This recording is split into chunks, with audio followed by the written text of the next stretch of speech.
When even a Nobel Prize winner in physics doubts our current understanding of the universe, everyone knows that the astronomical hour has come.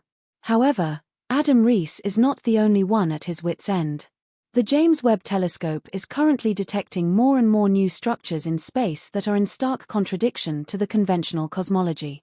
But how can it be that the existence of galactic structures that were previously considered absolutely impossible is being confirmed? What do these puzzling findings mean for future research, and have our previous theories finally had their day? Many a simple question requires a very tricky answer, for while the question of how fast the universe is expanding may sound extremely simple at first, it actually goes to the heart of a research mystery that has had experts racking their brains for many years. It's now considered certain that the universe has been continuously expanding since its birth around 13.8 billion years ago. As a result, the galaxies are also moving away from each other at a speed that is proportional to the distance that separates them. In other words, if Galaxy A is twice as far away from Earth as Galaxy B, its distance from us is also growing twice as fast. The American researcher Edwin Hubble was one of the first to recognize this correlation. In order to calculate how fast two galaxies are moving away from each other, you need to know their distance on the one hand, and on the other, you need a constant by which this distance is multiplied. This is exactly where the so-called Hubble constant comes into play, and this is also where it gets extremely confusing. In fact, there has long been a major dispute among experts about how large this constant actually is. After all, previous measurements have produced completely contradictory values. In other words, the results we obtain depend on the measurement method used. One of these methods is based on the cosmic microwave background radiation, an almost isotropic relic from the early days of the universe, regarded as outstanding evidence for the Big Bang theory. If we now use the expansion rate of the universe, we obtain a value of around 67 kilometers per second per megaparsec. To put this into perspective, 1 megaparsec corresponds to 3.26 million light-years, where 1 light-year is around 9.46 trillion kilometers. However, if we use so-called Cepheids to measure distances in space, certain types of stars whose brightness fluctuations are strictly periodic, the expansion rate is suddenly 73 kilometers per second per megaparsec. The universe, therefore, appears to be expanding faster in our vicinity, or within a distance of around 3 billion light-years, than in its entirety, which should not be the case. This discrepancy between the different values is referred to as the Hubble tension, and so far, no researcher has been able to explain this unexpected deviation. The enigma is in the sights of Adam Rees and the James Webb Telescope. Some scientists had previously hoped that the mystery surrounding the expansion rate was due to a measurement error by the Hubble Space Telescope. Adam Rees also wanted to find out whether an error had crept into the Hubble datasets. The physicist from Johns Hopkins University in Baltimore was awarded the Nobel Prize in Physics together with other researchers in 2011. The experts had discovered that the expansion of the universe is accelerating. Rees and his team used the James Webb Telescope to find out the reasons behind the Hubble expansion and uncover any possible measurement errors.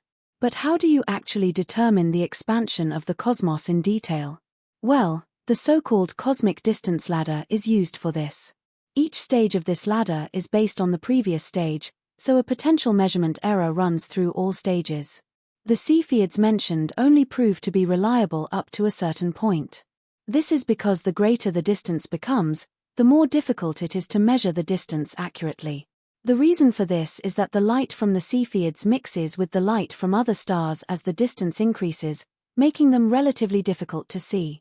Conveniently, however, Webb is 100 times more powerful than its scientific predecessor, Hubble. It allows experts to look further and in more detail than ever before into the remote secrets of the universe. Published in the astrophysical journal Letters, the new study then painted a rather sobering picture. The JWST covers the entire area previously observed by Hubble and found no measurement errors, so the problem of Hubble's tension still remains. Adam Rees has a very brief and yet profound explanation for it.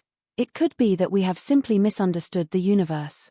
Furthermore, we must now find out whether we have overlooked something in our previous investigations and how we can connect the beginning of the cosmos with the present. This solution calls Einstein's theory of gravity into question. Of course, The researchers around Adam Rees are not the only ones working on the confusing Hubble tension. Some scientists from the universities of Bonn and St. Andrews have also approached this mystery and found a new possible explanation.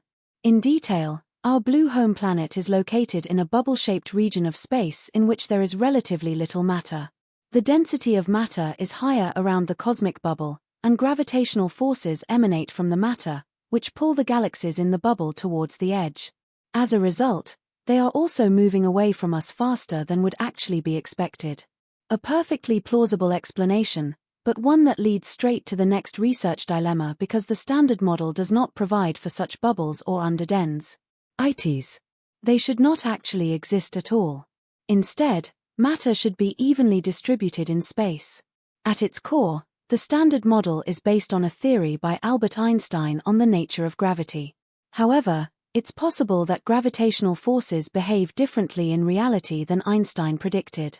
The scientists, therefore, referred to a modified theory of gravity presented by the Israeli physicist Mordechai Milgrom in the 1980s.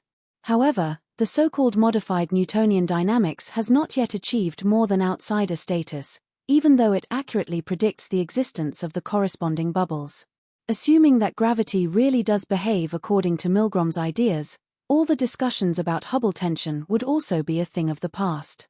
In this context, there would actually only be one constant for the expansion of the universe, and the observed discrepancies would be due to irregularities in the distribution of matter. The future will have to show to what extent this new approach will be accepted and confirmed, but a look into the cosmic past also shows how much still needs to be understood in the future. Assuming that gravity really does behave according to Milgrom's ideas, all the discussions about Hubble tension would also be a thing of the past.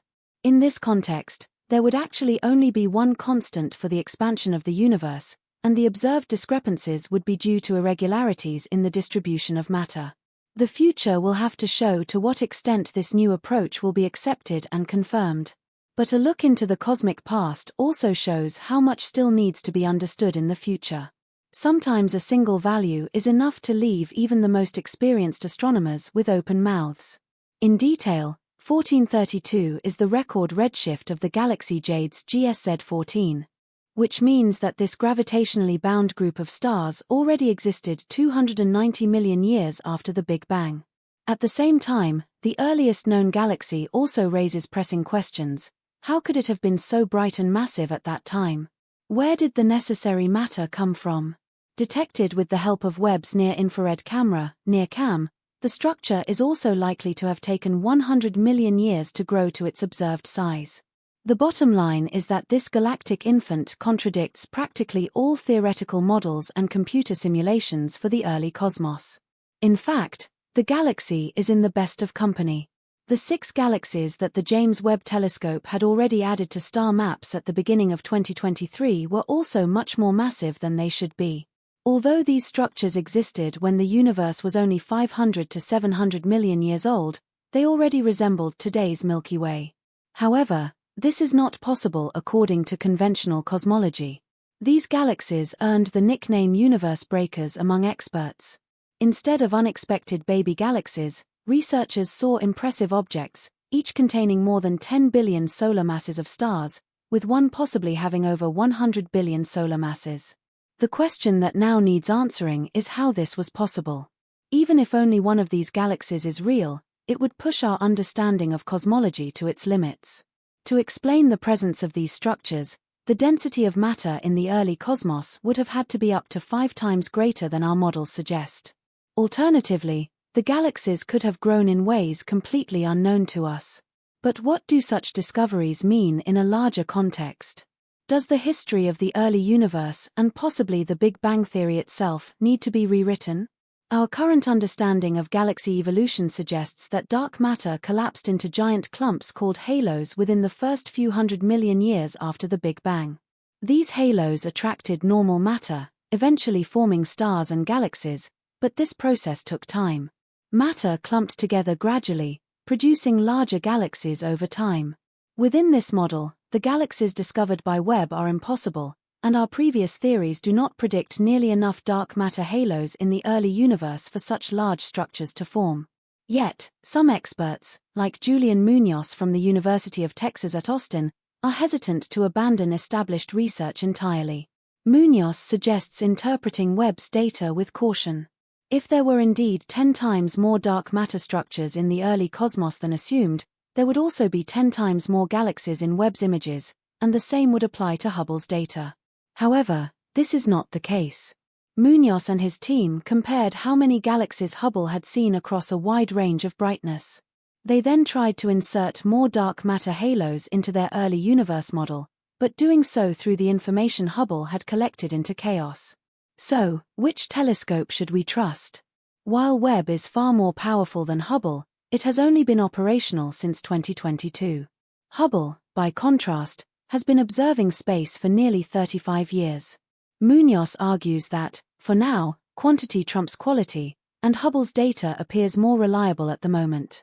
Therefore, we should look for other explanations for these strange early galaxies that don't require rewriting the universe's entire history.